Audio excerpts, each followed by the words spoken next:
So, hello viewers once again, and welcome to another edition of our program, the M2C program. And today we are also here to have a discussion with one of our prospective beneficiaries. As you know, the M2C is a charity program, and if you are following us on YouTube, you will be seeing updates of the program. So, kaman yadda muka sani, wannan dai shiri namu shine shirin M2C, wato money to change, wanda shiri ne daman da muke tattaunawa da mutane kuma mu ji irin matsaloli, sannan su masu hannu da shuni su ga yanayin yadda za su iya tallafa. Abu na farko dai za mu iya sanin ko menene sunanka? Bismillah, salatu wasalam. Alhamdulillah, sunana Isa Muhammad. Na'am. To, Malam Isa Muhammad, za mu so mu san wato yanzu a hali na rayuwa din yaya ne rayuwan yake tafiya, misali na rayuwa na yau da kullum, abun bukata a yaya wani yanayi ne yake tafiya? Gaskiya yanayin rayuwa din muna godewa Allah. Rayuwa dai kowa duk wanda yake wannan kasa tamu ya san da rayuwa ta kasance yanzu, komai ya canja ba kaman na da ba, sakamakon samun hauhawan farashin kayan masarufi da yi.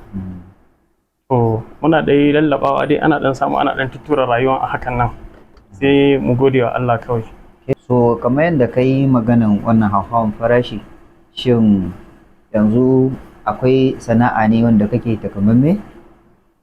To alhamdulillah sana'a dai ina yi, amma yanzu sana'a ne kamar ya dan tsaya ko ya ja baya, sakamakon bani da isasshen kayan sana'a din, tunda sana'a ne sana'an hannu.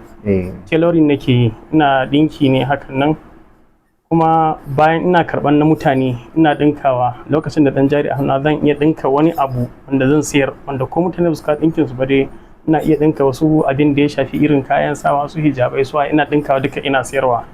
To amma yanzu sanadiyan tabarbarewan harkar rayuwa din sai ya kasance babu ma inda zan zanna in yi dinkin ma tukunna, kayan sana'a amma kwata-kwata bani da shi. Dan shago da nake da shi din ma zo ya kubuce daga hannuna saboda abubuwa da yawa da suka faru a baya, gaskiya yana dogon tarihi. To amma a takaice, tunda shi yanzu kaman sana'an dinki da kake yi ma shi ma ya dan samu tasgaro, shin menene asali ya jawo wannan tasgaron a dan takaice, wato wani dalili ne yasa har sana'an ya zo ya dakata? Yawwa, gaskiya abin da ya kawo sanadin dakatawan sana'an da ke shi kaɗai ne sana'an da nake yi a wancan lokacin. Sai aka zo muna tafiya haka, ana tafiya haka, yanayin canjin rayuwar nan da ya zo kuma sai na yi Allah jarrabe ni da jinya na iyali na. Gaskiya na sha fama sosai, wanda sanadiyan wannan ne na sai da wasu bangare na kayan ɗinkin nawa, su keke, su waye duka, hatta shagon da nake da shi ma duk a sanadiyan wannan jinyan gaskiya ya salwanta sosai. Na yi fama sosai lokacin. To kamar yanzu yadda ka yi bayanin har ka sayar da wasu kayayyaki na wato shi wannan sana'a, shin wannan keke kenan yanzu ba naka bane ba ko dai? Gaskiya wannan keken ba nawa bane, hatta shagon da nake ciki ma ba nawa bane. Saboda kan rayuwar ta tsaya ne muke zuwa gun yan uwa da abokan arziki mu dan zanna, mu dan yi dinki, a dan sallame mu je mu samu abin da zamu kai ma yara da iyali a gida. Wannan shine gaskiyar magana, amma shago ba nawa bane, wannan kayan da ka gani duka a ciki ba nawa bane. Yawwa, da ke akwai dan haɗin kai, za mu zo mu zanna mu roƙa, za a ba mu dama mu dan ɗinka ɗaya biyu, samu canjin da za mu samu, mu koma gida mu je mu gudanar da rayuwar mu.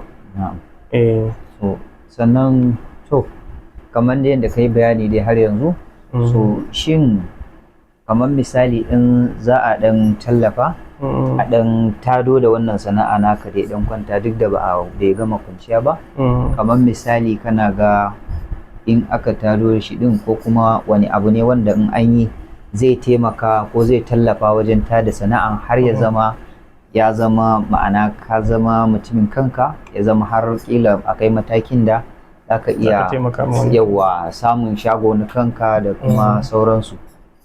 Yanzu dai babban abun bukata na farko tukunna shine asali abun yin sana'a din. Abin da ya shafi keken dinki din, tun da ma sana'ar nawa dinki ne, abin da ya shafi keken dinki din, sai kuma shi muhalli, gurin zama din. Kaga yanzu in ma haya zaka biya, ka kama shago ka biya haya, gaskiya ba karamin kuɗi bane. in ma kana da gun da zaka tsuguna ne sai ka nemi ko container ko wani abun da zaka dan kewaye gurin. Amma abin da zai dan fi sauki ina da dan gurin da dan filin rumfa din akwai, to amma babu security saboda rumfa ne kawai, da za a samu ko da dan container ne a dan ajiye a gurin, a gan ka tashi zaka rufe kayan ka ciki. Yanzu dai babban abin din dai farko tukuna a samu shi asali keken dinki din da shine kaman capital din, amma keken shine jarin ka, sai kuma kokolwan da Allah ya baka da shi zaka yi amfani, shine dai babban abin nan. So yanzu dai mun gama wannan tattaunawa, insha Allah za mu je kuma mu nuna wato shi asalin rufinka da ka faɗa cewa wanda ba a rufe yake ba. So wannan yanzu misali keken nan yana iya kai nawa ne, ko kaman kimanin kuɗi nawa ne zai iya kila a ce ko rufe shi wannan rumfa naka ya zama an samu tsaro, ko kuma har yanzu shi keke misali yana iya kai nawa ne sabo da kuma wanda dai kila bai jikkata sosai ba, kamar kudaden su yana iya kai nawa ne? To alhamdulillah, magana ta gaskiya dai shi yanzu keke in dai irin wannan ne baki haka butterfly yana iya kaiwa 150 mai kyau din shi zuwa ko da 60 ko da 55 haka. Inda aka samu sikanni wanda bai sha wahala ba zai iya kaiwa 80,000 75,000. Wannan wanda za ka yi amfani da karfin ka, ko kuma irin wannan wanda yake aiki da wuta, wanda kawai za ka seta shi ne ka taka shi. Shi kuma yanzu wannan inda sabon shi ake bukata yana kawo 350 zuwa sama. Inda za a samu mai dama mai kyau daga 150 zuwa 200 za a iya samun sikanni mai kyau. Shi wannan din yawa. Dan yanzu yawanci dai wannan da shi ake amfani, shine aiki yake na zamani, inda zaka jona marubuta ne zaka tafi da aikin ka cikin sauki. Ba damuwa, inda yanzu mun je dai yanayin kudade wato kayan sana'a, sai dai kuma shi rumfan na kamar yadda na ambata, shi kaman kila kudi nawa ne za a iya wanda zai iya aikin rumfan ko ya rufe shi akalla a samu tsaro shi a wurin. Yanzu dai baran iya cewa ga takamaimai abu, sai dai mu yi kiyasi. Na'am, yes. Idan ko kwamfuta wannan ko container ne ko zinc za a saya dai akalla za a iya kashe kamar 200,000 a wannan gurin.